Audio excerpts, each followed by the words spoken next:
Hey, it's your buddy AJ from the Y-Files. And Hecklefish. Right, and Hecklefish. We just wanted to tell you that if you want to start a podcast, Spotify makes it easy. It'd have to be easy for humans to understand it. Will you stop that? I'm just saying. Spotify for podcasters lets you record and edit podcasts from your computer. I don't have a computer.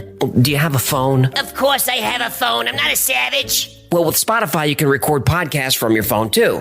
Spotify makes it easy to distribute your podcast to every platform, and you can even earn money. I do need money. What do you need money for? You kidding? I'm getting killed on Guppy support payments. These 3 ex-wives are expensive. What, you don't want to support your kids? What are you, my wife's lawyer now? Never mind. And I don't know if you noticed, but all Y-Files episodes are video, too. And there's a ton of other features, but we can't be here all day. Will you settle down? I need you to hurry up with this stupid commercial. I got a packed calendar today. I'm sorry about him. Anyway, check out Spotify for podcasters. It's free, no catch, and you could start today. Are we done? We're done, but you need to check your attitude. Excuse me, but I don't have all day to sit here and talk about Spotify. Look, this would go a lot faster if you would just let me get through it without... What do Ponce De Leon, Alexander the Great, and Jason Giambi all have in common? Superstitions. What are superstitions? Why do we even believe them? Although there are a lot of weird superstitions out there may be psychological benefits to believing them. Let's find out why.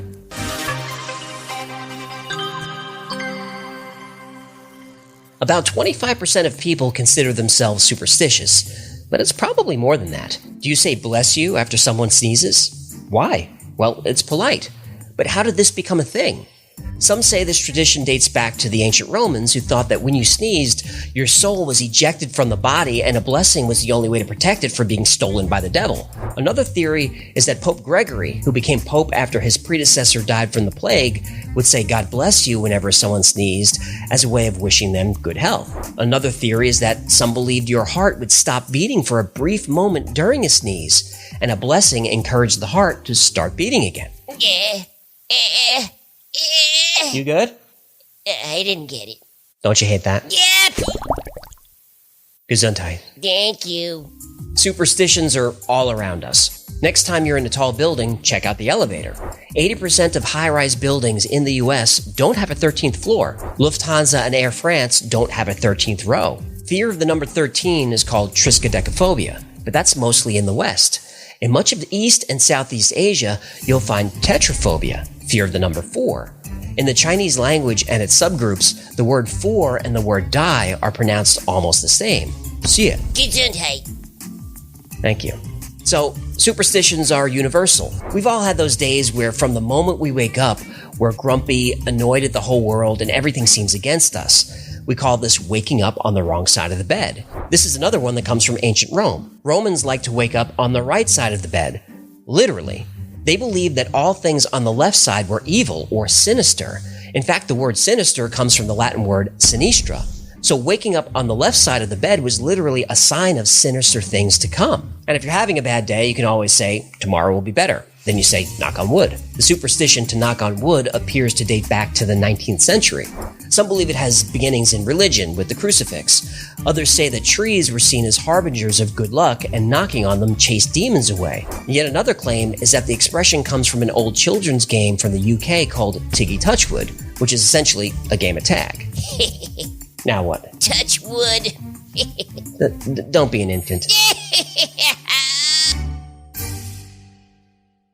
Millions of people practice superstitions every day and probably don't know why or where the need to do so comes from. So why do some of us believe in seemingly irrational superstitions? Turns out there's actually psychology at work here. The short answer is it's a coping mechanism for anxiety. The world is a crazy, unpredictable place. So it's only natural that we want to have as much control of the unpredictable as possible. And for some people, these beliefs could be effective. A study reported by the Association for Psychological Science showed that people who crossed their fingers for luck had an increase in manual dexterity and even an improvement in memory function. The study concluded that crossing one's fingers increased self-confidence, enough so that some people's golf scores improved. Hey, maybe crossing your fingers will help us with the YouTube algorithm. No, I know what we could try. What? Throw a coin in the fountain. Right. Throwing coins in fountains also goes back to ancient times. When community wells were built in villages, coins were often thrown in as offerings to the gods. There's a well in Northumberland, England, where people would pray to the goddess of wells and springs, Coventina. And 16,000 coins from different eras of the Roman Empire were found there. But we don't have a fountain. Hello, I live in one. Okay, well, let's try it. Anything? I don't think so. Try again. Nothing. Again. No. Wait a minute. Sucker! As you can see, people will easily part with their hard-earned money if they think a superstition can benefit them somehow. Some televangelist organizations will send you spiritually charged holy water, which promises to solve your financial woes, for a small donation. Irony. Yep. Tales about water and its ability to magically heal have been around for thousands of years. Alexander the Great believed in a river that cured old age. He was only 32 when he was poisoned to death, so who knows if he was right. Legend says Ponce de Leon accidentally discovered Florida when he was searching for the Fountain of Youth. Now, most historians think that's an exaggeration, but 500 years later, the legend endures. These supernatural myths provide a sense of hope. In the cases of Alexander and Ponce de Leon, they cooled the anxiety of aging. Psychologically, belief in superstition is like watching stage magic and illusionists. Willingly, we set aside rational thought and engage with the impossible and spectacular. We will believe a person has been cut in half and put back together, or that an illusionist was able to teleport from one place to another. Now, we know Penn and Teller's bullet catch in the teeth is staged, but wow, is it a great trick.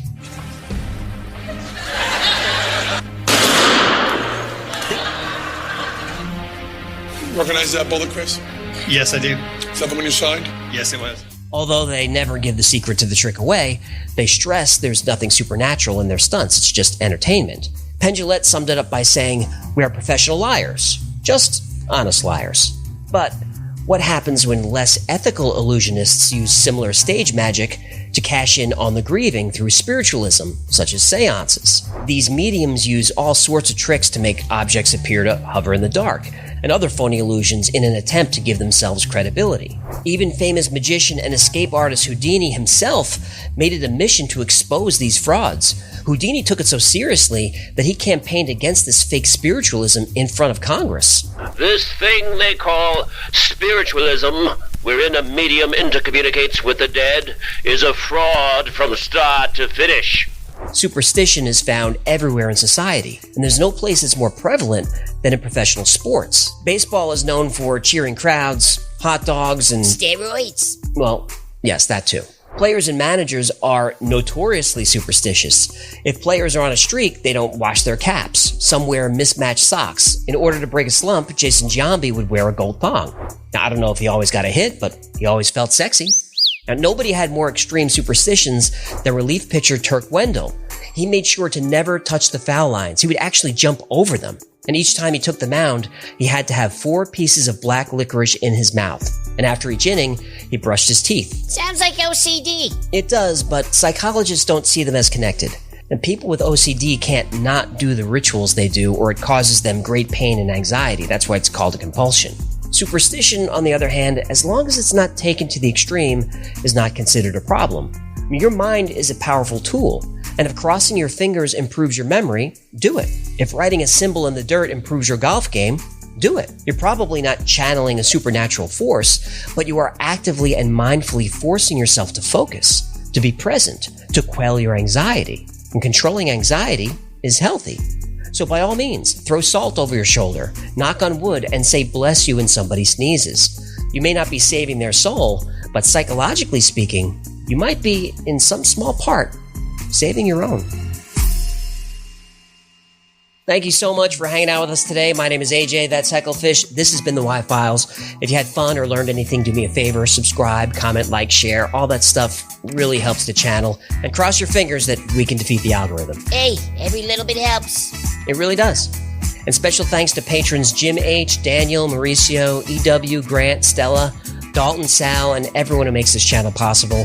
If you'd like to support this channel, there's a link to Patreon in the description. Until next time, be safe, be kind, and know that you are appreciated.